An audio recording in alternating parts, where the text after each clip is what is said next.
Bonjour et bienvenue sur le plateau des Changemakers. Aujourd'hui, j'ai la chance d'être en compagnie d'un entrepreneur, Andrea Bensaïd, le fondateur d'Eskimos. Bienvenue. Bonjour Julie, merci de m'avoir invité. Avec grand plaisir. Donc Eskimos, tu es spécialisé en acquisition en ligne. Exactement. Tu peux nous en dire un petit peu plus sur ce que tu proposes? Exactement. Alors chez Eskimos, on est des experts des GAFAM. Notre métier au quotidien, c'est de décrypter les algorithmes des principales plateformes qui sont Google, Amazon, Facebook, Apple, TikTok, Instagram. Et comme on décrypte bien ces algorithmes, on est capable ensuite d'aider les entreprises et les annonceurs à avoir des performances sur ces plateformes. Et donc du coup, de bien investir leur argent, leur budget publicitaire. Alors, j'aimerais qu'on revienne sur ton expérience entrepreneuriale, parce qu'aujourd'hui, Eskimos, c'est une réussite, tu vas nous en dire un petit peu plus après. Comment t'es venue l'idée de monter cette entreprise? Finalement, tu me disais que t'es sortie de tes études, t'es même pas passé finalement par la case salarié, tu t'es mis en freelance. Donc déjà, c'est intéressant. Qu'est-ce qui t'a poussé à faire ce choix? Et ensuite, pourquoi être passé de freelance à une entreprise telle qu'elle existe aujourd'hui? Alors déjà, moi, j'ai fait mes études en finance à l'EDEC et c'est vrai que je suis tombé dans le bain du digital un peu comme tout le monde parce que c'est vrai que avoir une connexion Internet et se dire que tout est possible, ça m'a tout de suite paru incroyable, comme tous les jeunes de ma génération, je pense. Et donc, du coup, je me suis tout de suite lancé en freelance, effectivement, pendant 5 ans. Et depuis 2015, ensuite, j'ai pris mes premiers bureaux, j'ai recruté mon premier salarié et depuis cette année-là, on a fait 100% de croissance et aujourd'hui, on est présent, du coup, dans 4 pays et on est plus d'une centaine de collaborateurs. Et donc les pays en question, c'est? Alors on est présent en France, déjà on est présent à Paris et à Lyon. Ensuite on est présent à Milan en Italie, on est présent à Madrid en Espagne, on est présent à Londres en Angleterre. Alors excellent comme parcours, super, félicitations. Merci beaucoup, c'est très sympa. Du coup, comme tu le sais, chez freelance.com, on a une communauté qui est assez importante d'indépendants, on en a 300 000 et certains indépendants sont indépendants pour vraiment exercer leur métier de manière autonome. D'autres rêvent de passer de l'indépendance à une entreprise un peu plus structurée. Comment t'as franchi le cap? Est-ce que ça a été difficile pour toi? Est-ce que ça s'est fait plutôt facilement? Bien sûr. Alors c'est vrai que c'est une question délicate parce que quand on est freelance, on est entrepreneur. C'est juste qu'on n'a pas de salarié. Moi, quand j'ai démarré, j'ai créé la marque Eskimos tout de suite. Donc, j'étais un freelance, mais déjà derrière une marque. Donc, j'avais déjà l'ambition de créer une agence plus tard. Et j'aimais bien l'idée de me dire qu'avec une marque, on pouvait créer un univers plus fort. Avec Eskimos, j'étais capable de véhiculer des valeurs beaucoup plus fortes et d'aller beaucoup plus loin qu'avec Andrea Bensaïd.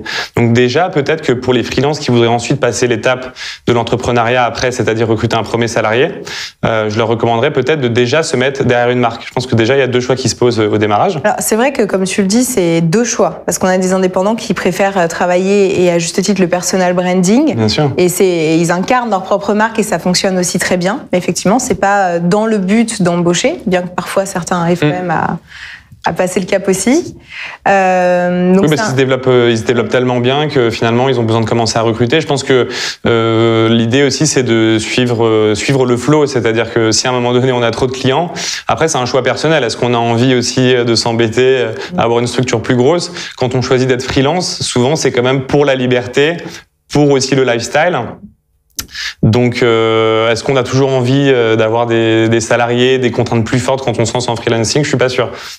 Donc toi, par contre, dès le début, tu t'étais dit pourquoi pas quoi? Je crée cette marque. Alors moi, je suis resté quand même 5 ans en freelance, donc j'ai mis du temps. Je gagnais entre, on va dire, 2 et 4 000, 5 000 euros dans les plus gros mois.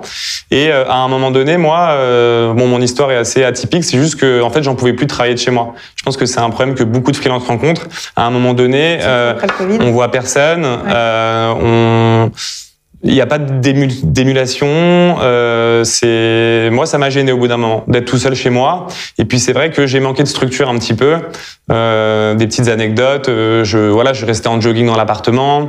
Le téléphone, c'était la box orange de chez moi. J'avais envie de sortir de tout ça à un moment donné. Et un truc tout bête, de prendre ma douche à une heure précise, de mettre ma chemise, d'aller sur un lieu de travail. Et c'est pour ça que je suis sorti du freelancing finalement. C'était essentiellement pour une hygiène de vie aussi. Je pense que ça correspond pas à tout le monde de rester un peu seul chez soi parfois. Oui, c'est clair. Après, il y a d'autres solutions. On est pas de coworking, etc. Ouais. Exactement. Il y a des personnes. C'est ce que j'ai fait moi d'ailleurs. Ma première étape, c'est d'être allé dans un centre d'affaires. D'accord. Un centre d'affaires. Et là, justement, j'ai pris goût tout de suite parce que je rencontrais du monde, j'ai signé plus de contrats et les choses se sont accélérées quand je suis sorti de chez moi finalement. C'est drôle. En fait, quand on est en freelance, enfin moi c'était mon cas, je pense que je me cachais un peu peut-être derrière mon ordinateur, derrière mon marketing, derrière mon site, mais je pense qu'à un moment donné c'est important de sortir pour se confronter au marché et j'ai mis du temps à le comprendre, ça m'a mis 5 ans. D'accord, et à ce moment-là c'était ton déclic finalement, c'est là où tu as grossi et ça s'est fait rapidement Alors en fait quand je suis arrivé dans le centre d'affaires, le premier mois j'ai signé 3 clients dont le centre d'affaires, ce qui m'a fait doubler mon chiffre d'affaires. Donc très vite, j'ai recruté 2 stagiaires et puis là après c'est parti, ça s'est accéléré parce que j'ai commencé à rencontrer les gens, à faire des cafés.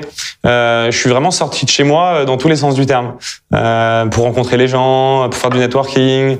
Voilà, avant, bon, je faisais de la prospection, j'étais sur coder.com, etc. Mais c'est différent. Ok. Et donc, du coup, finalement, tu accélères ton business, tu commences à embaucher du monde et à un moment donné, pour passer le cap, pour t'ouvrir à l'international, comment t'as fait? T'es allé voir des fonds? Alors nous, on est rentable depuis le premier jour. Étant donné qu'on est une boîte de conseil, c'est aussi plus simple. Mais on a toujours attendu d'avoir de nouveaux clients, d'avoir des clients satisfaits avant de recruter de nouveaux consultants. Donc on est un petit peu la start-up atypique dans l'univers de la Startup Nation. Étant donné qu'on est rentable depuis le premier jour, mais qu'on fait quand même 100% de croissance. Et donc l'international, on a quand même attendu d'être assez gros en France. Pour ne pas dire leader, on se définit aujourd'hui comme les leaders sur le SEO en France, étant donné qu'on maîtrise très bien l'algorithme de Google. Et du coup, on s'est dit, on a une très forte maîtrise de cet algorithme-là. On va décliner cette maîtrise de Google dans les autres pays, étant donné qu'en France, il faut le dire, on a quand même un très bon savoir-faire, notamment au niveau des ingénieurs. Et une petite chose aussi, je sais pas pourquoi ça me vient, mais consultant SEO, c'est le métier le plus recherché sur LinkedIn depuis 2 ans. Et c'est une source, la source, c'est Microsoft, donc qui a racheté LinkedIn.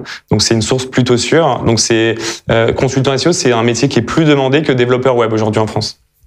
Oui, parce que tout le monde a besoin d'avoir une présence et de vivre en ligne, mais pour autant, c'est pas évident et on n'a pas tous des budgets. En plus. Voilà, pour. Mais Google, c'est le SEO, c'est le canal où il y a la plus forte rentabilité à long terme, le meilleur ROI, retour sur investissement, et c'est aussi le premier canal d'acquisition, loin devant tous les autres canaux, l'emailing, le social media, tout le reste. Donc Google, c'est un petit peu comme les cartes de visite dans le passé, quoi. Aujourd'hui, c'est obligatoire de passer par Google, qu'on soit commerçant pour être notamment avec une fiche Google My Business sur la map pour être trouvé, avec les avis, pour le e-commerce. Enfin, aujourd'hui, c'est le premier canal d'acquisition digital pour les entreprises. Et aujourd'hui, pour toi, ça suffit de passer par du SEO ou on est encore obligé de passer par le SIA? Alors moi, je pense que en tant que conseil, on va dire, on recommande aux entreprises de pas non plus être dépendants d'un seul des GAFA. Parce que si demain Google fait une mise à jour et que vous êtes impacté, que vous perdez moins 80% de trafic et que vous avez tout investi sur Google, vous avez un peu le bec dans l'eau. Ouais. Voilà. Donc nous, on recommande aujourd'hui de diversifier, d'utiliser Google, mais d'utiliser aussi Amazon, par exemple sur le e-commerce, d'utiliser TikTok qui se développe beaucoup. Aujourd'hui, TikTok, le trafic sur TikTok a dépassé Facebook en France sur les 18-35 ans. D'accord. Apple, quand on a aussi une application mobile, Instagram. Donc, il faut diversifier ses canaux aujourd'hui et pas être dépendant que d'un, étant donné qu'on travaille encore une fois, toutes ces plateformes-là sont des algorithmes et ces algorithmes sont mis à jour régulièrement. Donc, on est tous tributaires de ces algorithmes. Quand on fait du SEO, on est tributaire de Google. La recette de Google, on ne la connaît pas. Nous, notre métier, c'est justement de la décrypter au quotidien avec des data scientists. Mais être tributaire et dépendant d'une seule plateforme, ça me semble être un danger pour moi. Effectivement. Et du coup, tu accompagnes combien de clients maintenant? Alors aujourd'hui, à travers l'Europe, on doit avoir un peu plus de 500 clients. Okay. De toute taille. On a des scale-up, on a des groupes du CAC 40, mais on a aussi des PME, des ETI. Et puis on se rend compte que la transformation digitale, finalement, est loin d'être finie et elle fait même que commencer dans certaines industries. Donc le marché est en forte croissance depuis ces dernières années, mais ça va encore l'être dans les prochaines années. Oui, il y a un marché effectivement qui est assez grand. Et alors, c'est quoi tes projets, tes ambitions, tes next steps? Alors aujourd'hui, donc l'idée c'est de consolider le marché européen, de décliner notre savoir-faire français qui est encore une fois très fort dans les autres pays. Et une fois qu'on aura consolidé le marché européen, donc l'idée c'est de passer de leader SEO français à leader de l'acquisition en ligne au sens large en Europe. Okay. Une fois qu'on aura consolidé l'Europe, on verra bien. Mais une chose est sûre, c'est qu'on met une barrière à l'entrée très forte, étant donné qu'on est la seule agence indépendante en acquisition en ligne présente dans ces pays-là.